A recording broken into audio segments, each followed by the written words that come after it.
Thank you very much, Madam Deputy Speaker. I would first like to pay tribute to the Honourable Member for Kingston upon Hull for the sterling work that she has done in this issue, and to Andy Burnham and to so many others who have pursued this relentlessly over the years. It's testament to their commitment that they have kept going with this, even when all hope seemed to be lost. I'd also like to pay tribute to the Honourable Member for Oxford East on her excellent maiden speech, and I'm sure we have a lot of common ground there and hope to work together over the coming months and years. Madam Deputy Speaker, before Parliament broke up back in April, Andy Burnham laid a challenge to all the parties in this House to put in their manifesto a commitment to the victims of contaminated blood, and I'm very pleased and proud that my party saw fit to do so, saying within the manifesto that victims of contaminated blood products deserve answers. In 2008, the SNP Scottish Government established the Penrose Public Inquiry, which reported in 2015. In Government, we've also worked with stakeholder groups to develop a substantially improved compensation scheme, which is now the best in the UK. SNP MPs will support a full public inquiry on this issue in the rest of the UK, and I am very proud to stand by those words here today. I'm incredibly pleased and surprised to hear that the Government has changed their stance on this issue, because when we met last in April, it didn't feel as though anything much more was going to happen on this. And the change in public attitude, the change in attitude from the Government is very, very welcome. And I wouldn't want to appear churlish in this at all, but it certainly is a changed Parliament, and the changed numbers in this Parliament do make some things that seemed impossible before now open for debate, and I am very glad to see that.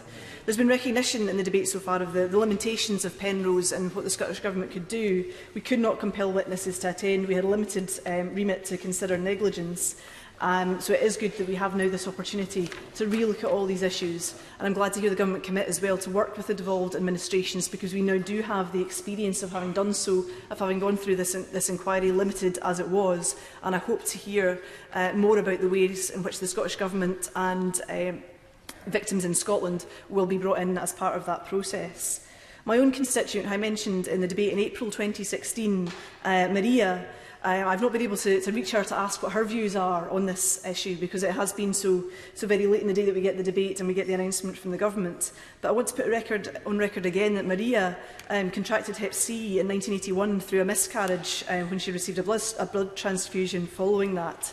She didn't find out for many years after that. Even when she sought a diagnosis, it took 2 years to get that. And she would want this House to know, certainly, in the 36 years she has lived with Hep C, that she doesn't want charity, she doesn't want vouchers, she doesn't want handouts. She wants to be treated fairly and with dignity, and that is the very least that she deserves through this process. Of course. I thank for giving way. The Oxford Haemophilia Centre serves my constituents, and so I thank the Honourable Member for Kingston Hull for bringing this to our attention.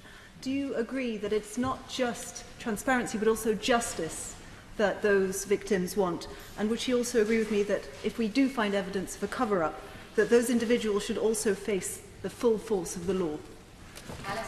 I absolutely agree, and I'm glad that she raised that point, because this was where I was moving on to next, because without that justice, these victims will never feel as though they have been well served. They will feel as though they have lost out as part of this process and that there has been no justice. And this inquiry needs to look at the issues around medical records being changed, because there must have been some clear instruction from somebody to do so. These kinds of cover-ups do not happen on their own, and we must find those lines of responsibility that said to people, delete those records, don't tell people about this, test people but don't let them know. All of these things that are outstanding must be answered. We must find out what was known, when and by whom.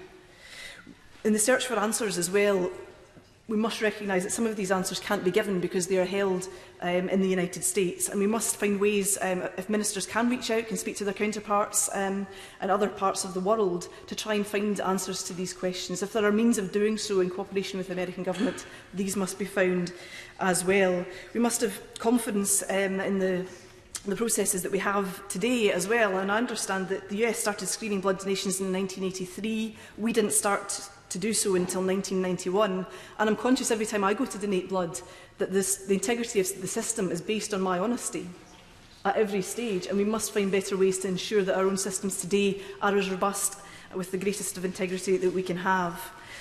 In conducting this inquiry, the Government has said that they're going to reach out to those receiving funds through the current schemes. I would hope that that's done in cooperation with the development administrations as well, where they are responsible for that. And I would encourage the government also to carry out advertising, to seek ways in as wide a means as possible of contacting people and letting them know. Because it may be that somebody has died and the family members aren't aware of this. And we must try and reach out as widely as we can through advertising, through social media, through whatever means are at our disposal to make sure that as many people can be involved in this inquiry as possible.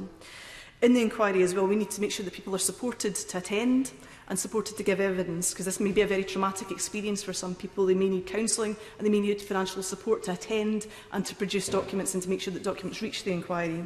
And in speaking about the documents as well, the Haemophilia Society have said in their response to this that we must treat documents with the utmost care and protection. People quite rightly have huge scepticism about their documents now, and we must make sure that the integrity of the documents is right, and that people can trust that if they submit evidence, that evidence will not be lost. And that goes for government evidence as well as private evidence belonging to members of the public as well.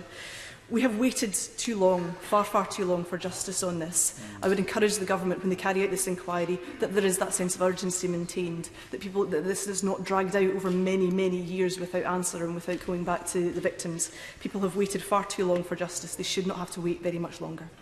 Here.